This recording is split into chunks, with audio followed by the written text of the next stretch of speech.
Hello hello बेटा। तो स्वागत है आप सभी का अगेन, लाइव में नहीं बट यस हम रिकॉर्डेड तो मिल ही गए, थोड़ी सी गुफ्तगू तो कर ही लेंगे हम, ठीक है। एंड आपके इतने सारे प्यार भरे मैसेजेस हैं, रुलाओ मत यार, कहते हैं ना अरे पगले या पगली रुलाएगा क्या, ठीक है।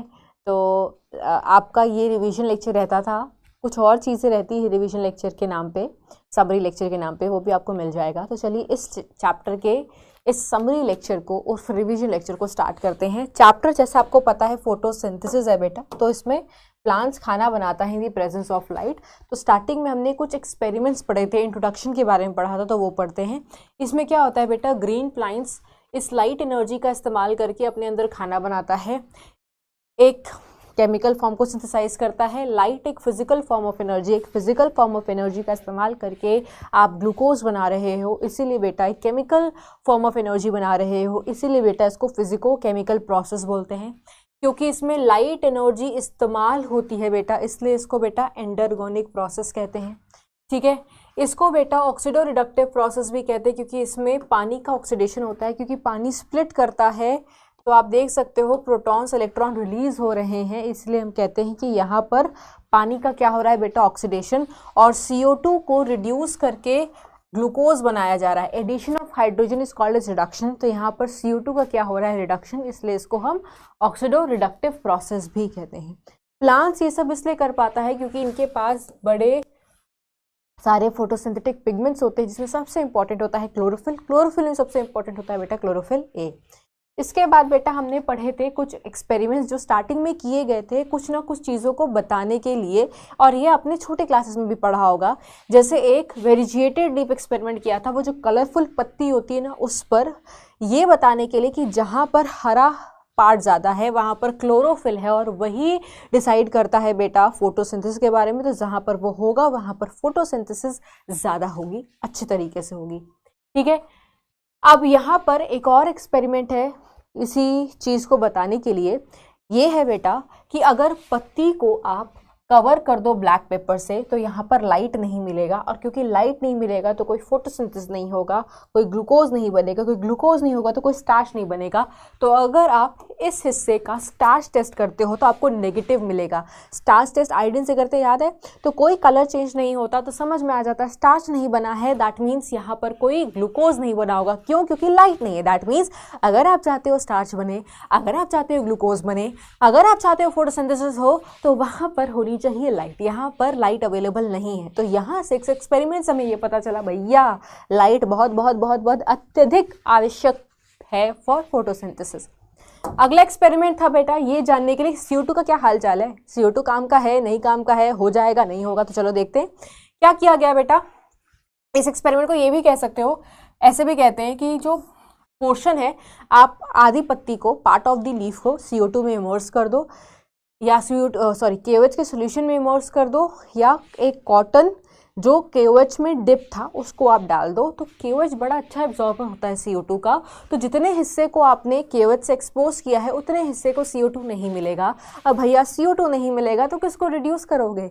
जिसको रिड्यूस नहीं कर पाओगे उससे ग्लूकोज कैसे बना पाओगे? दैट मीन्स अगर आप चाहते हो ग्लूकोज बने, अगर आप चाहते हो स्टार्च बने, अगर आप चाहते हो वो पत्ती पॉजिटिव स्टार्च टेस्ट दे, तो भैया CO2 चाहिए था। तो इस एक्सपेरिमेंट से हमें पता चला बेटा कि CO2 बहुत आवश्यक है फोटोसिंथेसिस के लिए, तभी ग्लूकोज बनेगा, तभी स्टार्च होगा, तभी टेस्ट उसका पॉजिटिव आएगा। नहीं दोगे नहीं ग्लूकोज बनेगा, नहीं होगी फोटोसिंथेसिस, नहीं स्टार्च होगा, नेगेटिव स्टार्च टेस्ट आएगा। अगला एक्सपेरिमेंट बहुत प्यारे से, M नाम का लड़का था, रोज मार खाता था, ठीक है, पता नहीं क्या पोएम थी, मैं तो भूल गई हूँ। इसमें यह दर्शाया गया है बेटा कि अगर आप एक सेटअप ड्रॉ करते हो, बनाते हो, प्रिपेयर करते हो, इसमें अगर कोई पौधा नहीं है तो ये चूहा भी कुछ टाइम के बाद मर जाएगा और ये कैंडल भी बुझ जाएगी, क्योंकि इसके अंदर जितना ऑक्सीजन तो लिमिटेड है ना इस डब्बे के अंदर, जब तक वो ऑक्सीजन है तब तक ये जिंदा रहेगा, तब तक कैंडल जलती रहेगी। बट जब ऑक्सीजन की सप्लाई खत्म हो जाएगी तो दोनों बुझ जाएंगे, अंतिम सांस ले चुके होंगे। लेकिन अगर उसी सेम सेटअप में अगर आप कोई ग्रीन प्लांट रख देते हो तो ग्रीन प्लांट करता है फोटोसिंथेसिस, जिसमें होगी पानी की स्प्लिटिंग, जिससे निकलेगा ऑक्सीजन। वो ऑक्सीजन ये चूहा भी लेगा मस्त और ये कैंडल भी लेगी मस्त, दोनों जलते रहेंगे, एकदम प्यार मोहब्बत से जीवन व्यतीत करेंगे। तो यहाँ पर ये है बेटा कि यहाँ पर जो भी ऑक्सीजन है जो रिमूव करता है एक जानवर और एक बर्निंग कैंडल, उसको कौन रिस्टोर कर देता है, कौन से दोबारा सप्लाई करवा देता है? ग्रीन प्लांट्स, क्योंकि ग्रीन प्लांट्स क्या कर सकते हैं? फोटोसिंथेसिस। अगला एक्सपेरिमेंट हमने पढ़ा था इंडियन हॉर्स का। इन्होंने हाइड्रिला, जो एक्वेटिक प्लांट होता है, पानी में डूबा हुआ प्लांट होता है, उसके साथ एक्सपेरिमेंट किया था। 2 सेटअप बनाए थे, एक सेटअप में को रख दिया लाइट में, एक सेटअप को रख दिया डार्क में। जिसको लाइट में रखा था, जाहिर सी बात है ग्रीन प्लांट्स उस लाइट को लेकर के फोटोसिंथेसिस करेंगे, लेकिन हमें सबूत कैसे मिला? क्योंकि इस पानी में छोटे छोटे बुलबुले बन रहे थे। बुलबुले, बबल्स किसके होते हैं? ऑक्सीजन के। अगर ऑक्सीजन निकली है तो इस बात का प्रमाण है फोटोसिंथेसिस होगी।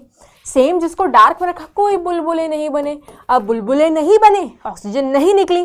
क्यों नहीं निकली? क्योंकि फोटोसिंथेसिस नहीं हुई। क्यों नहीं हुई? क्योंकि बेटा लाइट ही अवेलेबल नहीं था। तो इस एक्सपेरिमेंट का कंक्लूजन ये था कि लाइट है तो बुलबुले निकलेंगे, लाइट नहीं है तो कोई बुलबुले नहीं बनेगा। चलो आगे आ जाते हैं। फिर हमारे जूलियस वॉन सैक्स का एक्सपेरिमेंट था कि ग्लूकोज बनता है, सुक्रोज ट्रांसपोर्ट होने वाला फॉर्म है और स्टोर होने वाला फॉर्म होता है स्टार्च। और ग्रीन प्लांट्स के पास बेटा ये सब कराने के लिए ग्रीन कलर का फोटोसिंथेटिक पिगमेंट होता है क्लोरोफिल, जो कि मौजूद होता है कहाँ पर? एक सेल ऑर्गेनेल में, जिसका नाम है क्लोरोप्लास्ट। फिर हमने पढ़ा था, बड़ा इंपॉर्टेंट, बड़ा ही सुंदर, कितना सुंदर लिखा हुआ है ना, खुद ही इतना सुंदर लग रहा है। ठीक है, TW एंगलमैन का एक्सपेरिमेंट। इन्होंने क्या क्या यूज किया था? ग्रीन एल्गी, जिसका नाम था क्लैडोफोरा, एक प्रिज्म, व्हाइट लाइट को पास कराया। 7 कलर्स आपको दिखाई दे रहे होंगे। अब हुआ क्या बेटा? इन्होंने एरोबिक बैक्टीरिया का सस्पेंशन यूज किया था। एरोबिक बैक्टीरिया इस्तेमाल ही इसलिए किया था कि ये पता लगाया जा सके ऑक्सीजन कहाँ ज्यादा निकला है। ठीक है, तो जब व्हाइट लाइट को प्रिज्म के थ्रू पास कराया तो वो 7 कलर में डिस्पर्स हो गया, 7 रेनबो कलर। और इसने इस व्हाइट लाइट को लेकर के इस ग्रीन एल्गी ने क्या परफॉर्म किया होगा? फोटोसिंथेसिस। और फोटोसिंथेसिस के दौरान पानी स्प्लिट करता है, पानी की स्प्लिटिंग से ऑक्सीजन निकलता है। अब ऑक्सीजन निकला, उसके बाद फोटोसिंथेसिस जब हो गई तो देखा गया ये जो एरोबिक बैक्टीरिया थे वो 2 रीजन में जाकर के बैठ गए। एक रीजन था बेटा कौन सा वाला? ब्लू रीजन, और एक था बेटा रेड रीजन। ब्लू और रेड रीजन में एकत्रित होने का रीजन ये था बेटा क्योंकि इस लाइट को सबसे ज्यादा एब्जॉर्ब किया जाता है। दैट मीन्स इसी लाइट में सबसे ज्यादा फोटोसिंथेसिस होती है। दैट मीन्स इसी लाइट में सबसे ज्यादा ऑक्सीजन रिलीज होता होगा। अगर ये यहाँ पर बैठ गए हैं, दैट मीन्स सबसे ज्यादा ऑक्सीजन यही निकला होगा। तो यहां से हमें पता ये चलता है बेटा कि ब्लू एंड रेड सबसे ज्यादा एब्जॉर्ब होने वाली लाइट है। एब्जॉर्प्शन स्पेक्ट्रा में पढ़ा था। और क्योंकि ये लाइट सबसे ज्यादा एब्जॉर्ब होती है, इसमें रेट ऑफ फोटोसिंथेसिस सबसे ज्यादा होता है, जिसको हम एक्शन स्पेक्ट्रा में पढ़ते हैं। रेट ऑफ फोटोसिंथेसिस पता लगाने के लिए हम किसको नापते हैं बेटा? कितनी ऑक्सीजन निकली है। ठीक है, और ये पता लगाने के लिए कि ऑक्सीजन कहाँ ज्यादा निकली है, इसके लिए हमने एरोबिक बैक्टीरिया का इस्तेमाल किया था। दैट मीन्स एंगलमैन सबसे पहले साइंटिस्ट थे जिन्होंने एक्शन स्पेक्ट्रा के बारे में बताया था, रेट ऑफ फोटोसिंथेसिस के बारे में बताया था सबसे ज्यादा किस लाइट में होती है, रेड एंड ब्लू लाइट।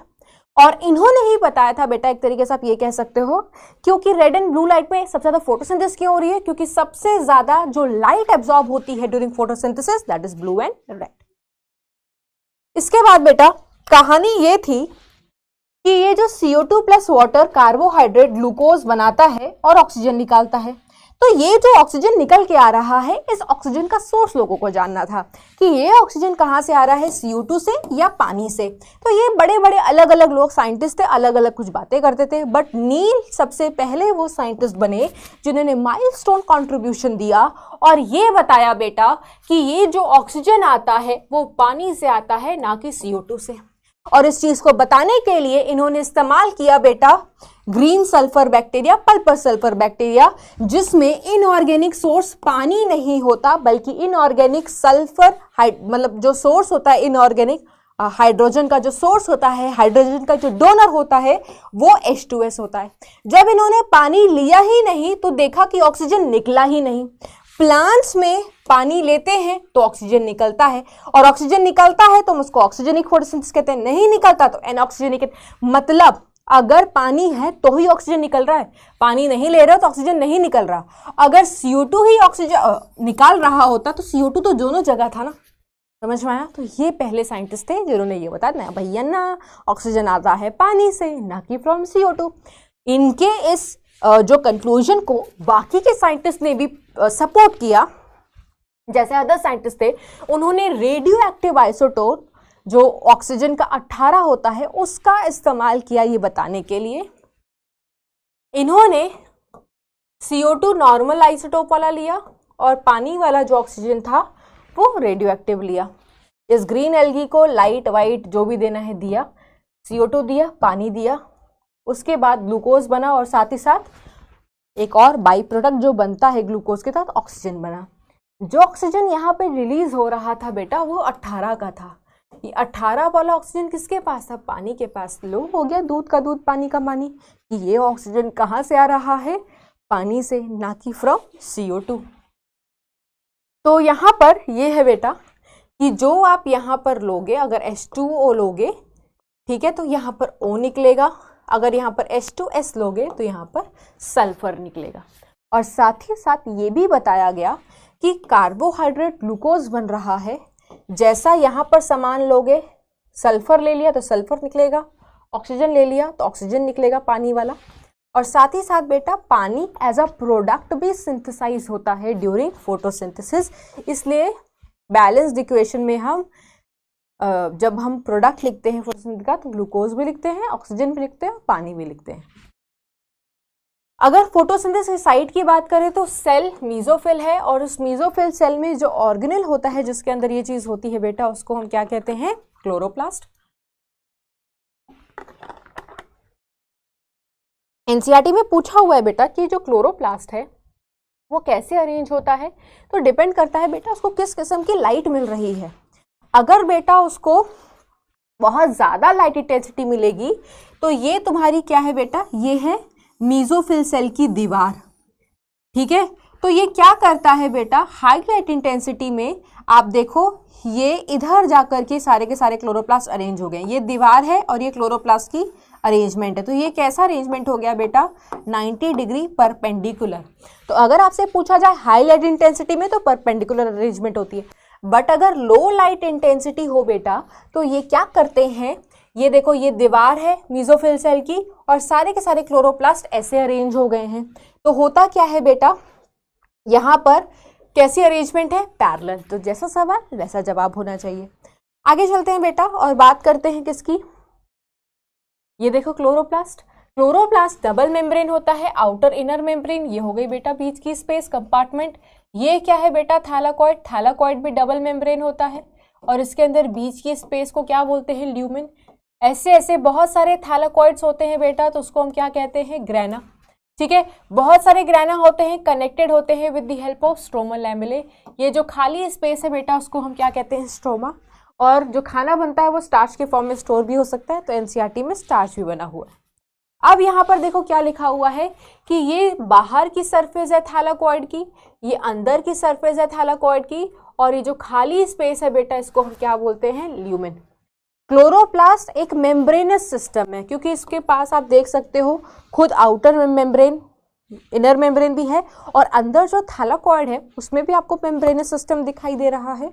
और क्लोरोप्लास्ट में कहते हैं डिवीजन ऑफ लेबर है क्योंकि लाइट रिएक्शन चलती है बेटा ग्रेना या थैलाकॉइड में, डार्क रिएक्शन खाना बनाने वाला रिएक्शन चलता है स्ट्रोमा में, ठीक है। चलिए आगे बढ़ते हैं बेटा।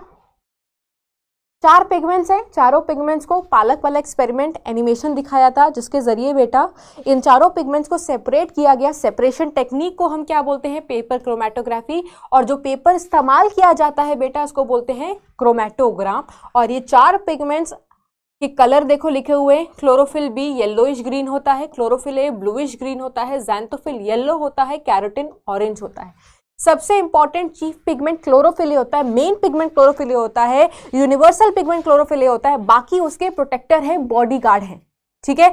इसीलिए बेटा उनको एसेसरी पिगमेंट कहते हैं, उनको शील्ड पिगमेंट कहते हैं क्योंकि वो क्लोरोफिल को बचा करके रखते हैं। क्योंकि देखो बेटा ज्यादा लाइट नहीं चाहिए, excess of everything is bad. अब तो बोलोगे मैम एक्सेस ऑफ पढ़ाई इज ऑल्सो बैड ना भैया ना, हाँ एक्सेस एकदम पागल ही हो जाओ तो अलग बात है बेटा, नस वस फाड़ लो, इतनी हद तक तुम ऐसे जाते नहीं होगे, बट यस ठीक है। तो excess of everything is bad, excess of light is also bad. तो उस लाइट से प्रोटेक्ट करने के लिए इनके पास एक बॉडी गार्ड है, शील्ड है, कवच है, ये एसेसरी पिगमेंट्स।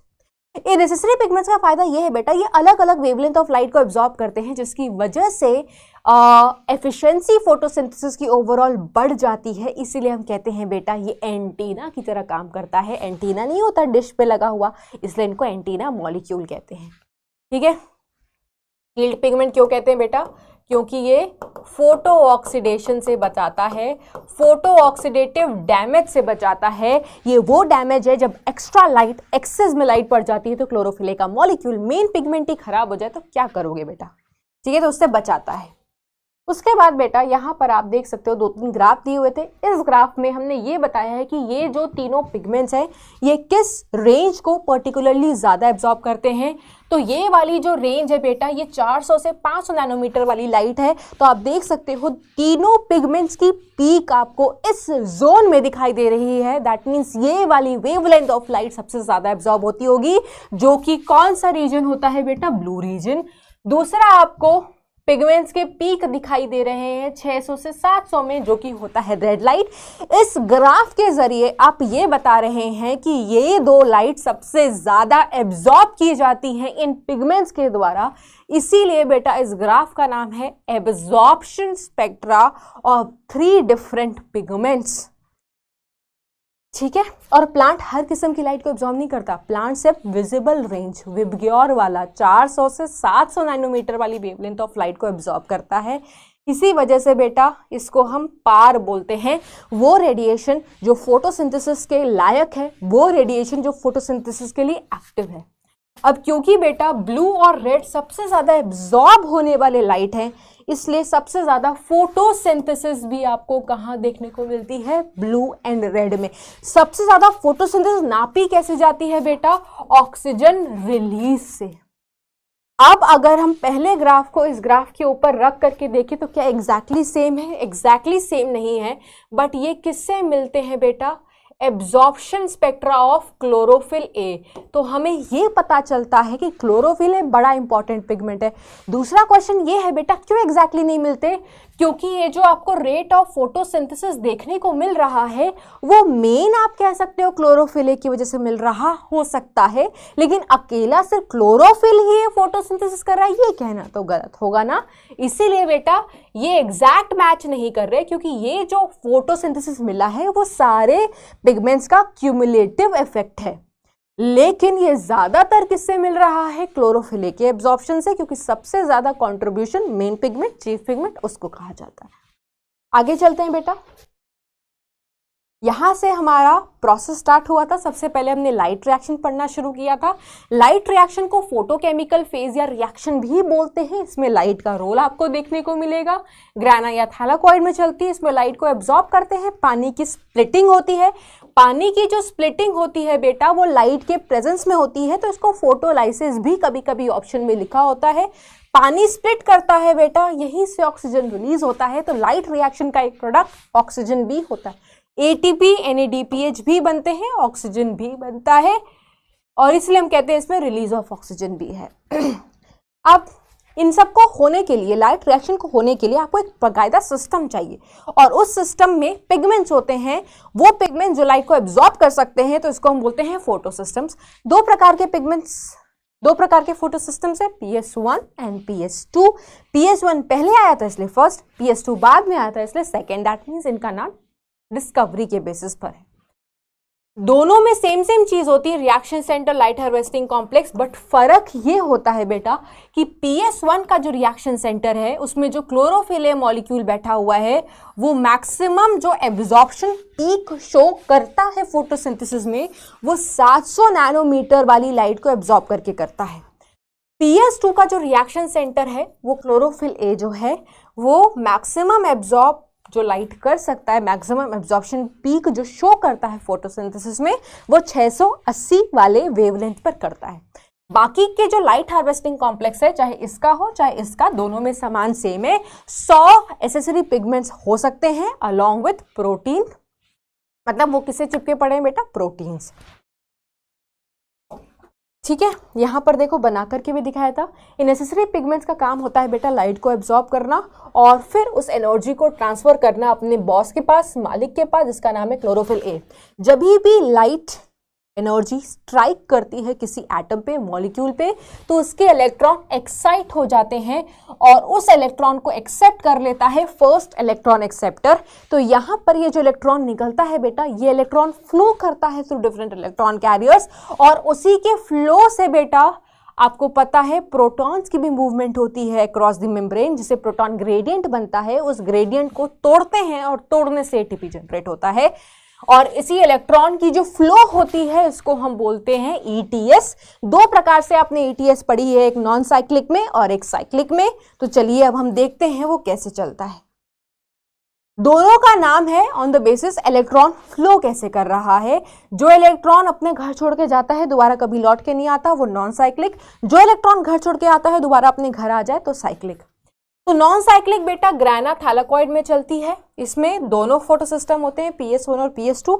दोनों फोटो सिस्टम बेटा किससे कनेक्टेड होते हैं? With the help of ETS. यहां पर इलेक्ट्रॉन अपहिल भी जर्नी फॉलो करता है, डाउनहिल भी करता है, अपहिल भी करता है, डाउनहिल भी करता है। और यहां पर आप देखो एक जेड स्कीम बनता है नॉन साइक्लिक वाले में। ये देखिए, जब लाइट पड़ती है दोनों फोटो सिस्टम पर साथ में पड़ती है और दोनों फोटो सिस्टम के इलेक्ट्रॉन साथ में एक्साइट हो जाते हैं। ठीक है, अब क्योंकि इसका इलेक्ट्रॉन भाग जाता है तो इसके इलेक्ट्रॉन की कमी कौन पूरी करता है बेटा? पानी। पानी स्प्लिट करता है बेटा, 2H+, 2 इलेक्ट्रॉन और हाफ ऑक्सीजन निकलेगा। ये जो इलेक्ट्रॉन निकला है बेटा ये यहाँ पर आने की कोशिश करता है, इसकी कमी तो पूरी हो गई। अब ये जो इलेक्ट्रॉन अपना घर छोड़ के निकले था इसको सबसे पहले फेओफाइटिन पकड़ता है, फेओफाइटिन के बाद प्लास्टोक्विनोन, प्लास्टोक्विनोन के बाद साइटोक्रोम B6F, उसके बाद प्लास्टोसाइनिन। प्लास्टोसाइनिन अपना इलेक्ट्रॉन किसको दे देता है? PS1। PS1 ने इलेक्ट्रॉन इसलिए लिया बेटा क्योंकि इसके पास भी एक इलेक्ट्रॉन की कमी थी, क्योंकि इसका इलेक्ट्रॉन भी घर छोड़ के भाग चुका है, इसकी कमी पूरी हो गई। अब ये जो इलेक्ट्रॉन निकला था PS1 का वो कहाँ गया? Iron sulphur, ferredoxin, FNR। सबसे लास्ट में उस इलेक्ट्रॉन को एक्सेप्ट किया गया और NAD+ को रिड्यूस किया गया NADPH में। जो इलेक्ट्रॉन यहाँ से पास कर रहे हैं बेटा वो इलेक्ट्रॉन कभी कंज्यूम नहीं होते, वो इलेक्ट्रॉन लास्ट में इस्तेमाल किए जाएंगे जब इसको रिड्यूस किया जाएगा। ठीक है, तो आप देख सकते हो इलेक्ट्रॉन का फ्लो कैसा है बेटा। Non cyclic, uphill downhill, uphill downhill, Z scheme बन रही है। PS1 के इलेक्ट्रॉन को कैसे कैसे कैरियर्स एक्सेप्ट कर रहे हैं देख सकते हो। सॉरी, PS2 के इलेक्ट्रॉन को कौन कौन से कैरियर एक्सेप्ट कर रहे हैं देख सकते हो। PS1 के इलेक्ट्रॉन को कौन कौन से कैरियर एक्सेप्ट कर रहे हैं देख रहे हो। PS2 के इलेक्ट्रॉन की जो कमी थी वो पानी ने कंप्लीट किया। PS1 के इलेक्ट्रॉन की जो कमी थी वो इस इलेक्ट्रॉन ने कंप्लीट की, जो कहां से आ रहा है? PS2 से। ठीक है,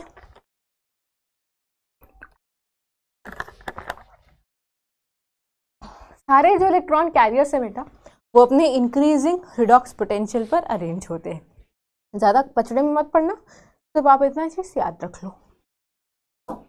उसके बाद बेटा साइक्लिक में क्या है, कहाँ चलती है? स्ट्रोमल लैमेले में, क्योंकि यही वो जगह है बेटा जहाँ पर सिर्फ PS1 होता है, PS2 नहीं होता। PS2 नहीं होता तो यहाँ पर कोई पानी की स्प्लिटिंग नहीं होगी, कोई ऑक्सीजन नहीं होता, कोई एक्सटर्नल डोनर नहीं होता। यहाँ पर बेटा सिर्फ एक ही एंजाइम होती है, ATP सिंथेज, ATP सिंथेज। ठीक है, और क्योंकि बेटा यहाँ पर एक ही एंजाइम है ATP सिंथेज, इसीलिए बेटा यहाँ पर सिर्फ क्या बनेगा? ATP। क्या बनेगा बेटा? ATP। यहाँ पर आपको NADP रिडक्टेज नहीं मिलता है तो NADPH बनता हुआ दिखाई नहीं देगा। आप देखो इलेक्ट्रॉन निकला ETS के जरिए, ठीक है, वो इलेक्ट्रॉन दोबारा अपने फोटो सिस्टम में आ गया और देख सकते हो ATP बन गया। ठीक है, चलिए आगे बढ़ते हैं बेटा। उसके बाद अब हम पढ़ेंगे आखिरकार ये ATP बनती कैसे है। ATP जहां जहां बनेगी वहां पे प्रोटॉन ग्रेडियंट बनता है और उसी प्रोटॉन ग्रेडियंट को तोड़ करके बेटा ATP जनरेट की जाती है। इस हाइपोथेसिस को केमी ऑस्मोटिक हाइपोथेसिस कहते हैं। ये दी थी बेटा पीटर मिशेल साहब ने। 3 रीजन एक्सप्लेन किया था। पहला रीजन ये था बेटा कि जब PS2 के पास पानी स्प्लिट करता है तो आप देख सकते हो ये स्प्लिटिंग ल्यूमेन की तरफ हो रही है, जिसकी वजह से हाइड्रोजन का H+ का कॉन्सेंट्रेशन ल्यूमेन की तरफ बढ़ जा रहा है। पहला रीजन। दूसरा रीजन बेटा जब इलेक्ट्रॉन घूम रहा होता है थ्रू डिफरेंट इलेक्ट्रॉन कैरियर्स तो बीच में हमारे प्लास्टोक्विनोन भाई साहब, एक लालची भाई साहब बैठे हुए हैं, वो ये कहते हैं मैं इलेक्ट्रॉन तभी लूंगा जब मुझे बाहर से प्रोटॉन मिले। चलो ठीक है, ले लिया। ठीक है, प्रोटॉन लेकर के ये खुद PQH2 में रिड्यूस हो गए, जो इनको बढ़िया नहीं लगा। इन्होंने सोचा कि भैया प्लास्टोक्विनोन में जब था तभी ठीक था, कोई बात नहीं। तो जब ये दोबारा से प्लास्टोक्विनोन में जाएंगे तो ये जो H है वो रिलीज होगा। ठीक है, तो ये इन्होंने सोचा चलो कोई नहीं, इसको आगे भेज देते हैं।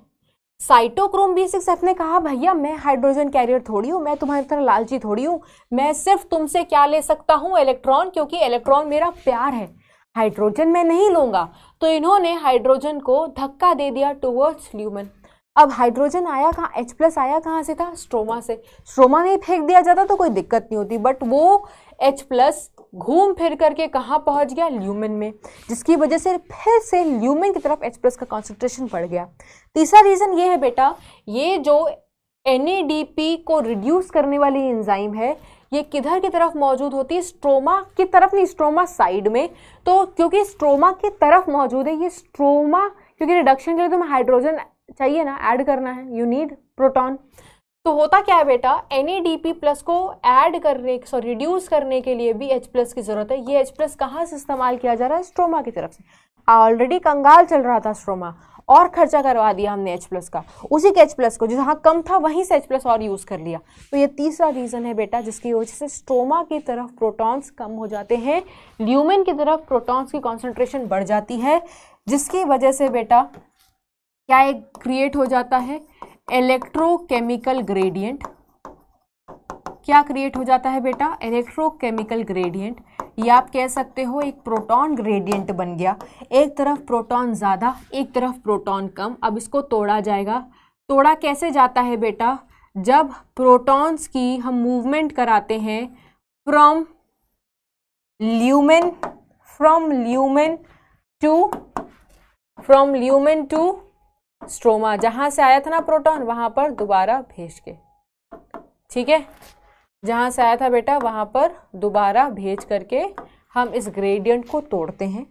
होता क्या है बेटा, जब H+ आता है तो वो किसके थ्रू आता है, F0, क्योंकि उसको चैनल प्रोवाइड करता है, एक ट्रांस मेम्ब्रेन चैनल की तरह है, वो मेम्ब्रेन में धंसा पड़ा हुआ है, इस H+ की फैसिलिटी डिफ्यूजन कराता है, वो H+ F1 में पहुंचता है।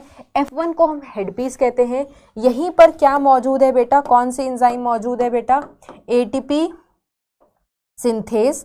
और ये ATP सिंथेज क्या करती है बेटा, ATP बनाती है, ठीक है। तो जब H+ इसके थ्रू आता है F1 के थ्रू, तो ये ATP सिंथेज जो एंजाइम है वो एक्टिवेट हो जाती है, वो ट्रिगर हो जाती है, जिसकी वजह से ATP बनता है।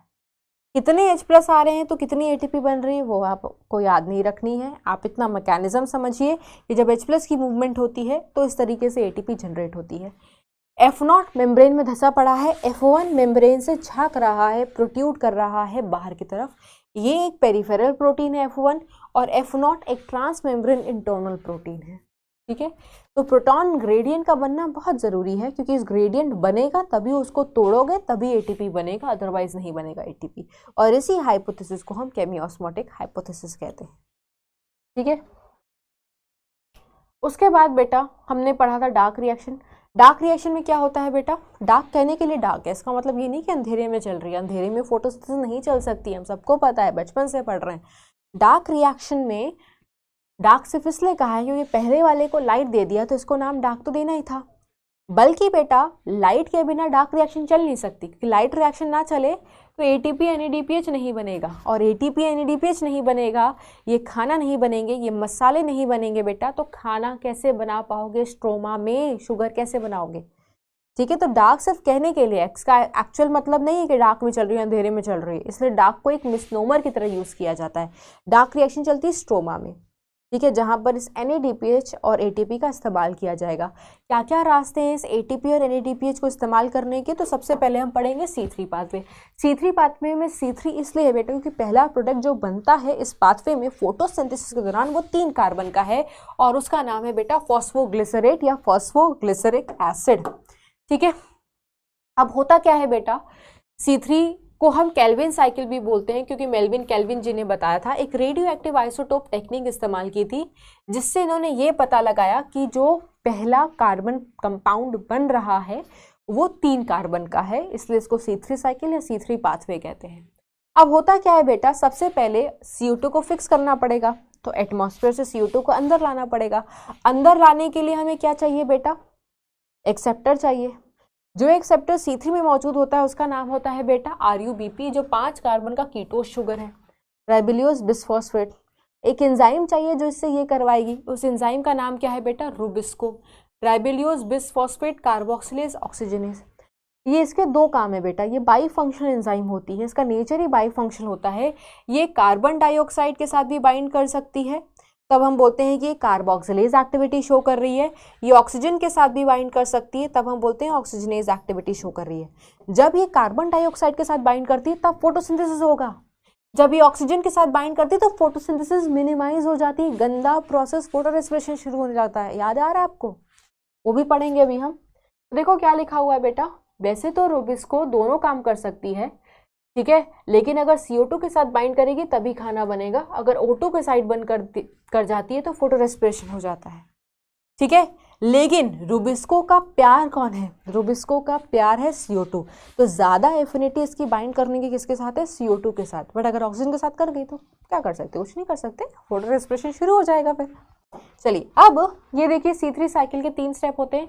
सबसे पहले RuBp CO2 के साथ जब कंबाइन करता है उस एक्टिविटी को कार्बोक्सिलेशन या प्राइमरी फिक्सेशन कहते हैं, जिसका पहला प्रोडक्ट होता है 2 मॉलिक्यूल्स ऑफ 3PGA, ठीक है। फिर इस PGA को रिड्यूस किया जाता है और क्या बनाया जाता है? फॉस्फोग्लिसरल्डिहाइड। फॉस्फोग्लिसरल्डिहाइड के एक कार्बन हट गया, 6 कार्बन है ना टोटल, ये 3 कार्बन का होता है, 3 × 2 टोटल कार्बन नंबर 6 है, तो एक कार्बन हटा दो। 5 कार्बन का इस्तेमाल किया जाता है किसको? रीजनरेट करने के लिए RuBp को, क्योंकि बेटा ये साइकिल 6 बार चलनी है तो हमें 6 RuBp तो चाहिए जो एक एक करके CO2 को एक्सेप्ट करेगी। तो सबसे इंपॉर्टेंट स्टेप होता है CO2 को अंदर लाना, कार्बोक्सिलेशन फिक्सेशन। बट इसके बाद सबसे दूसरा इंपॉर्टेंट स्टेप कहते हैं रीजनरेशन है, किसका? जो CO2 को एक्सेप्ट करता है। तो RuBp को रीजनरेट नहीं करोगे तो साइकिल कंटिन्यू नहीं करेगी। एक बार जब CO2 अंदर आया बेटा तो 2 ATP यहाँ, 1 ATP यहाँ पर खर्च हुए, टोटल 3 ATP खर्च हुए और 2 NADPH खर्च हुआ। लेकिन एक CO2 से बेटा ग्लूकोज नहीं बनता, 6 CO2 से एक ग्लूकोज बनता है। दैट मीन्स ये साइकिल 6 बार चलेगी। 6 बार चलेगी बेटा तो 6 से मल्टीप्लाई कर दो, 18 ATP और 12 NADPH यूज होगा। ATP ज़्यादा यूज हो रहा है as compared to NADPH। That means यहाँ पर साइक्लिक वाला शायद इसीलिए चलता है बिकॉज साइक्लिक एक ऐसा प्रोसेस था जिसमें सिर्फ ATP बन रही थी। तो ये जो बैलेंस है ये कौन मेंटेन करता है? क्योंकि नॉन साइक्लिक चलेगा तो ATP NADPH तो बराबर बराबर बनते, बराबर बराबर बनेंगे तो बराबर बराबर खर्च होने चाहिए थे। अब ज़्यादा ATP खर्च कर रहे हैं तो ज़्यादा ATP बनाना पड़ेगा, तो साइक्लिक भी इसलिए चलती है। NCERT की लाइन है जो रीड करवाई थी आपको क्लास में। उसके बाद C4 पाथवे में C4 क्यों बोलते हैं बेटा? क्योंकि इसमें पहला प्रोडक्ट 4 कार्बन का बनता है और ऐसे प्लांट जिसमें ये पाथवे चलती है, ठीक है, पहले प्रोडक्ट जिसमें 4 कार्बन का बनता है उनको C4 प्लांट्स बोलते हैं। अच्छा, प्लांट्स का कोई भी हो, दुनिया भर में कोई भी प्लांट्स हो बेटा, हर प्लांट में C3 पाथवे प्रेजेंट होता है क्योंकि उसके बिना ग्लूकोज नहीं बन सकता, ठीक है। तो ये प्लांट्स आपको जहाँ गर्मी ज़्यादा है, ड्राई ट्रॉपिकल रीजन्स में वहाँ मिलते हैं, और जैसे मेज हो गया, शोरगम हो गया, ऐसे प्लांट्स में बेटा C4 पाथवे तो होता ही होता है। पहला प्रोडक्ट 4 कार्बन का बनेगा, लेकिन आप देखते हो इस पाथवे में C3 पाथवे भी होता है, क्योंकि C3 पाथवे एक बेसिक पाथवे हर प्लांट्स में होगा, जो फोटोसिंथेसिस कर सकते हैं हर प्लांट्स में होगा, ठीक है। और C4 प्लांट्स बड़े स्पेशल हैं क्योंकि इनके पास क्रांस एनाटॉमी होती है। क्रांस एनाटॉमी मतलब ये होता है बेटा कि यहाँ पर क्या होता है कि वैस्कुलर बंडल्स के around bundle sheath cells present होते हैं और उनको प्रॉपर सराउंड करके लेयर्स में मौजूद हो सकते हैं। ये थिक सेल्स होती हैं, कॉम्पैक्टली सेल्स होती हैं, कोई स्पेस मौजूद नहीं होता, और इनको फिर कॉन्सेंट्रिकली कौन सराउंड करके रखता है?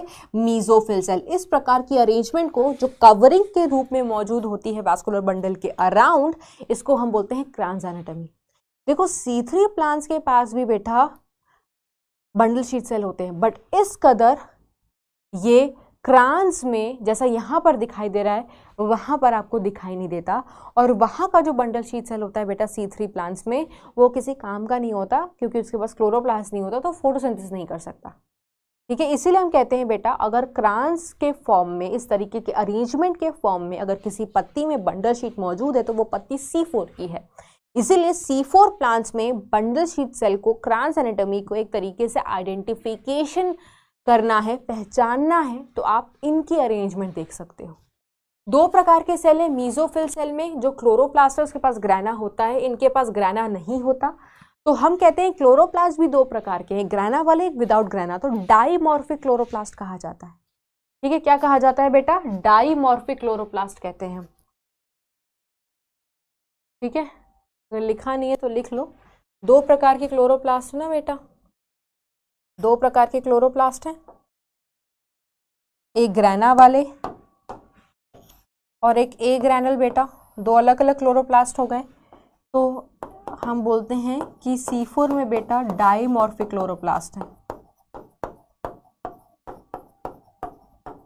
डाई का मतलब दो, मॉर्फिक का मतलब मॉर्फो से है, मॉर्फो का मतलब टू फॉर्म्स ऑफ क्लोरोप्लास्ट।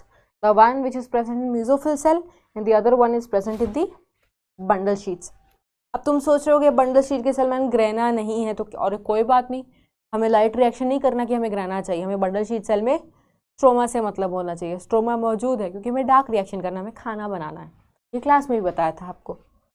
ठीक है, अब ये देखो बेटा, एक C4 प्लांट में मेज का एग्जाम्पल लिया है। तो उसके पास दो सेल है, mesophyll cell, bundle sheath cell. Mesophyll cell में एक एंजाइम होती है पेप्केज, जिसको पेप कार्बोक्सिलेज कहते हैं, यहाँ पे रुबिस्को नहीं होती।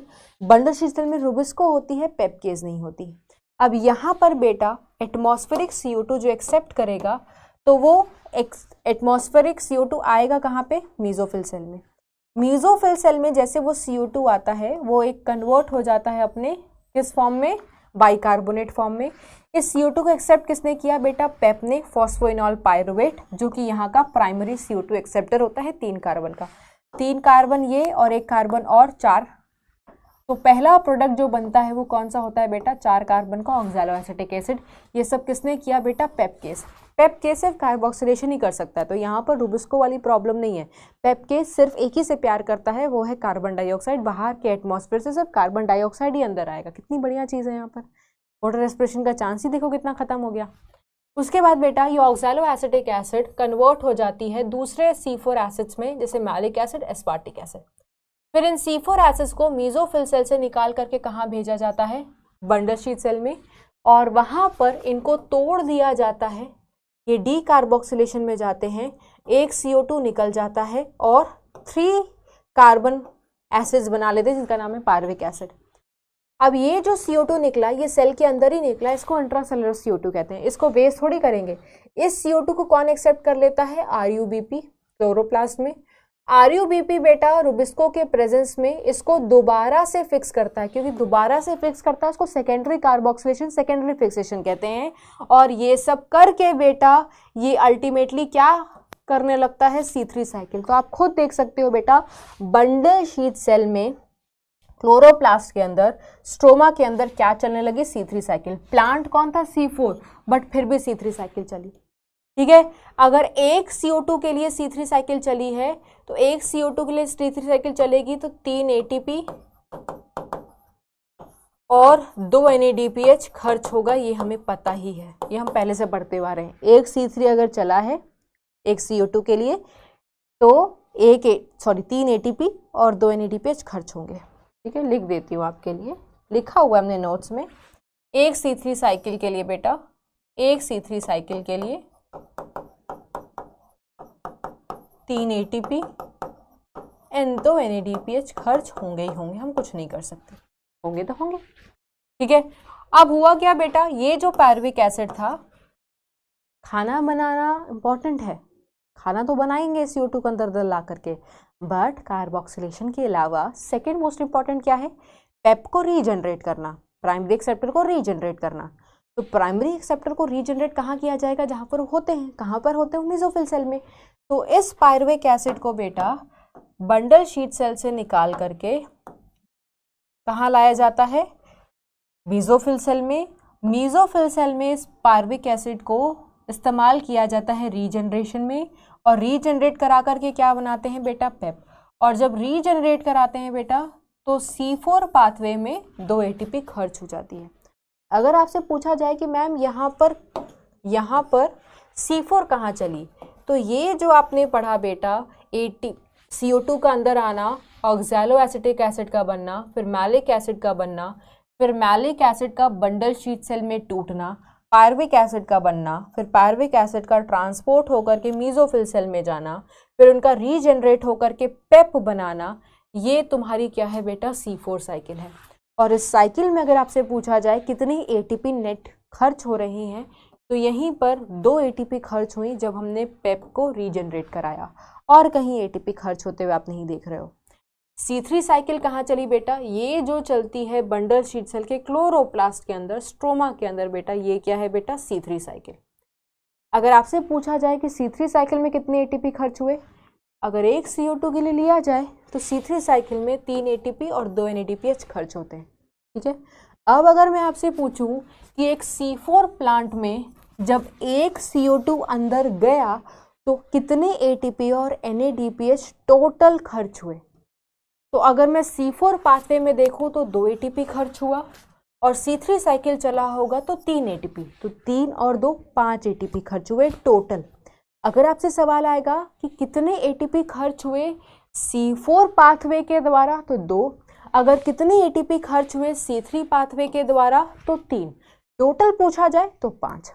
अगर आपसे पूछा जाए कितने NADPH खर्च हुए C4 पाथवे में, तो C4 पाथवे में तो हमने कहीं देखा ही नहीं कि कोई नेट खर्चा हुआ NADPH, नहीं, 0।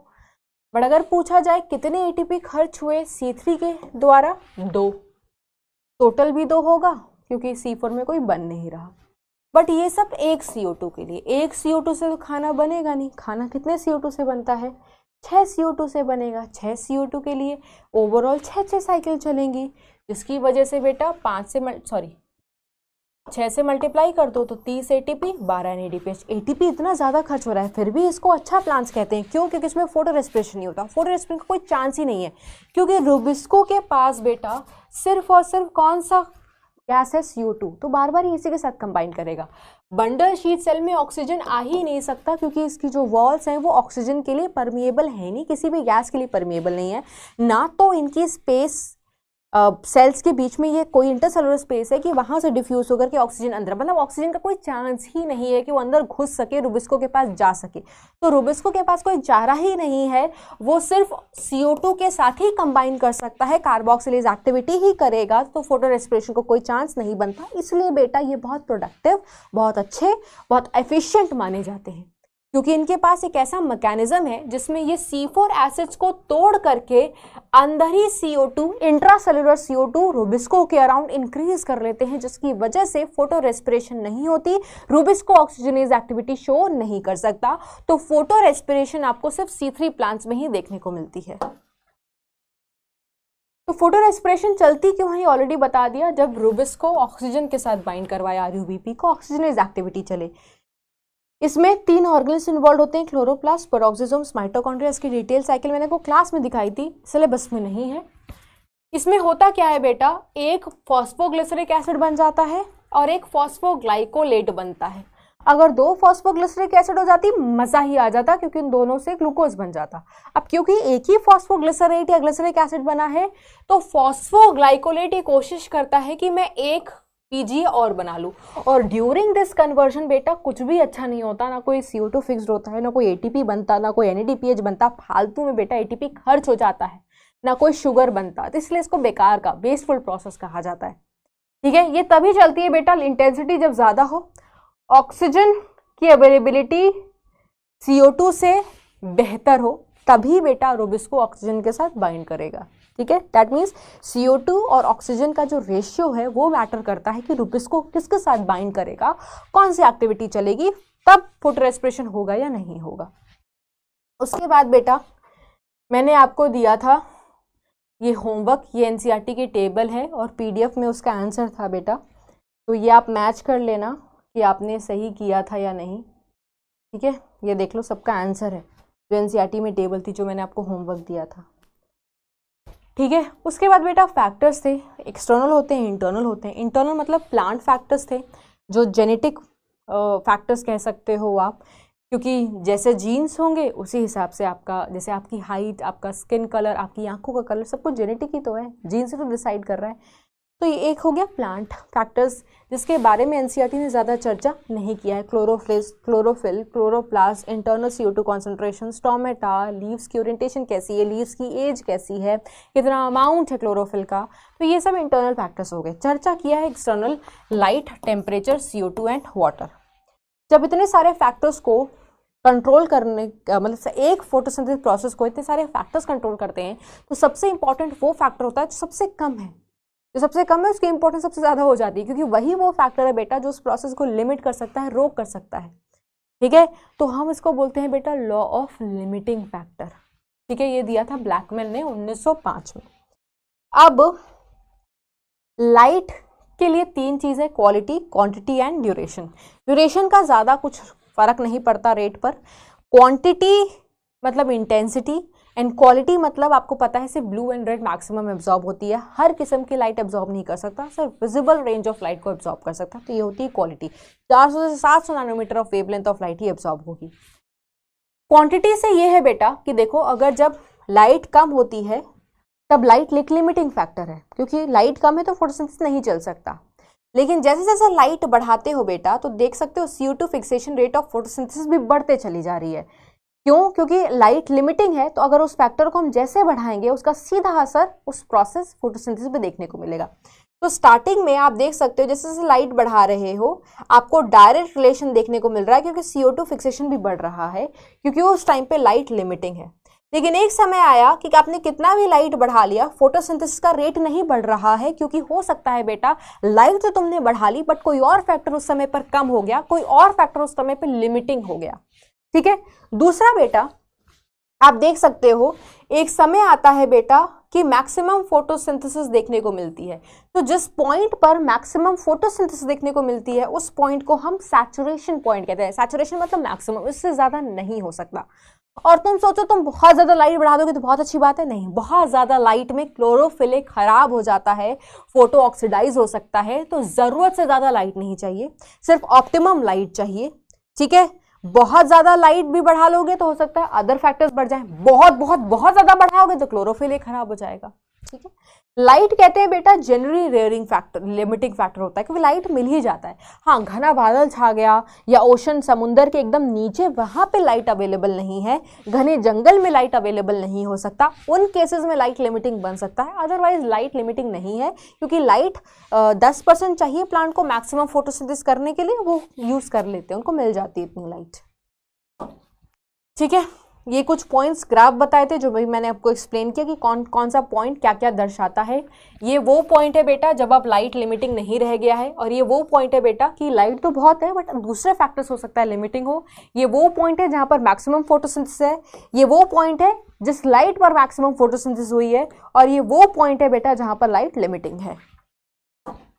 उसके बाद बेटा CO2 सबसे ज्यादा मेजर लिमिटिंग फैक्टर होता है, क्योंकि अगर एटमॉस्फेरिक कॉन्सेंट्रेशन देखो तो इतना ही है। C4 प्लांट्स को 360 ppm चाहिए, 360 ppm अवेलेबल है, हाँ मैम हो जाएगा इनका मैक्सिमम फोटोसिंथेसिस, बट C3 को चाहिए होता है 450, इतनी तो है भी नहीं बेटा। That means current concentration sufficient नहीं है C3 के लिए। दैट मीन्स करंट कंसंट्रेशन किस प्लांट के लिए लिमिटिंग है? C3 प्लांट्स के लिए। दैट मीन्स अगर करंट कंसंट्रेशन बढ़ाओगे तो किसको फायदा होगा? C3 को फायदा होगा, C3 की फोटोसिंथेसिस बढ़ेगी। और ऐसा देखा गया है बेटा कुछ ग्रीन हाउस क्रॉप्स में कि अगर इनको CO2 एनरिच एनवायरमेंट में रखते हो तो इनकी प्रोडक्टिविटी फोटोसिंथेसिस बेहतर हो जाती है।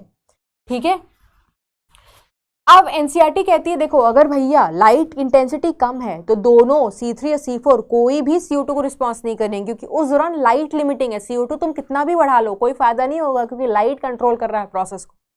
हाँ, अगर हाई लाइट इंटेंसिटी हो गया तो C3 भी रिस्पॉन्ड करेगा, C4 भी रिस्पॉन्ड करेगा। हाँ, थोड़ा डिफरेंट करेगा, क्योंकि C4 प्लांट अपना मैक्सिमम फोटोसिंथेसिस इस स्लाइड पे शो करते हैं और C3 प्लांट्स अपना मैक्सिमम फोटोसिंथेसिस इस स्लाइड पे शो करते हैं। तो डिफरेंस है, रिस्पॉन्स अलग अलग तरीके से कर रहे हैं, बट तभी करेंगे बेटा जब लाइट लिमिटिंग नहीं है।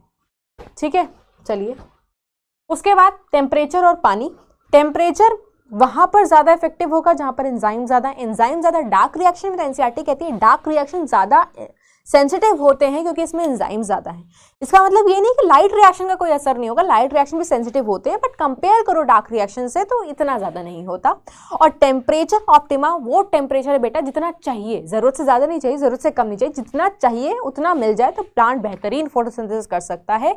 और ये डिपेंड करता है बेटा हैबिटेट पर, ठीक है। किस पे डिपेंड करता है बेटा, ये डिपेंड करता है अपने हैबिटेट पर। जैसे ट्रॉपिकल प्लांट्स को ज़्यादा गर्मी झेलने की आदत है तो उनका टेम्परेचर ऑप्टिमा 30-40 डिग्री हो सकता है।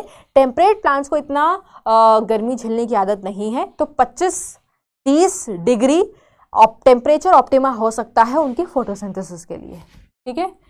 पानी को कहते हैं एज अ फैक्टर प्लांट पर अपना असर दिखाता है जिसकी वजह से फोटोसिंथेसिस पे देखने को मिलता है, डायरेक्टली फोटोसिंथेसिस पे देखने को नहीं मिलता। जैसे पानी कम हुआ तो स्टोमेटा बंद हो जाएगा, स्टोमेटा अगेन एक प्लांट फैक्टर है, इंटरनल फैक्टर है। अगर स्टोमेटा बंद हो गया तो CO2 नहीं आएगा, CO2 नहीं आएगा तो फोटोसिंथेसिस घट जाएगी। तो सीधा असर स्टोमेटा पे दिखा, स्टोमेटा पे मतलब प्लांट पर दिखा है। अब क्योंकि प्लांट पर दिखा तो फोटोसिंथेसिस पर दिखना तो अनिवार्य था। पानी कम हो गया तो लीव्स मुरझा जाएंगी, लीव्स अगेन कैसा फैक्टर है, प्लांट फैक्टर है, इंटरनल फैक्टर। अब लीव्स में प्रॉब्लम आई तो सरफेस एरिया घट गया, सरफेस एरिया घट गया तो फोटोसिंथेसिस तो घटना ही था। समझ में आया? तो पानी का असर प्लांट पर दिख रहा है, फिर जाकर के कहीं वो फोटोसिंथेसिस के प्रोसेस पे दिख रहा है। तो ये कहानी थी बेटा किसकी, आपकी फोटोसिंथेसिस के रिवीजन की। So that was all. आपको मिलते हैं अगले रिवीजन लेक्चर के साथ जो रह गए हैं आपके। Till then, bye bye and take care everyone and do let me know। बहुत दिन बाद हम मिले, ठीक है। तो इमोशनल नहीं होना, ठीक है। ये तो बेटा सिलसिला चलता रहेगा। इमोशनल नहीं होना है। आपको पता है आपकी मैम कितना प्यार करते हैं आपको, आपके सारे टीचर्स आपको कितना प्यार करते हैं। जब आपकी लास्ट क्लास थी पंकज सर की, जब आप लोगों ने कॉल करवाया ना, हमें बड़ा अच्छा लगा कि बच्चे कितना रिस्पेक्ट करते हैं, कितना प्यार करते हैं। तो इमोशनल नहीं होना है। इमोशनल होने के लिए सब नहीं कह रही हूँ, बस इस इमोशंस और प्यार को ले करके आगे बढ़िएगा और हमारी मुलाकात आगे होगी। कब और कैसे आप डिसाइड करोगे। And yes, bye bye, we will meet in the next lecture. Bye bye, take care everyone.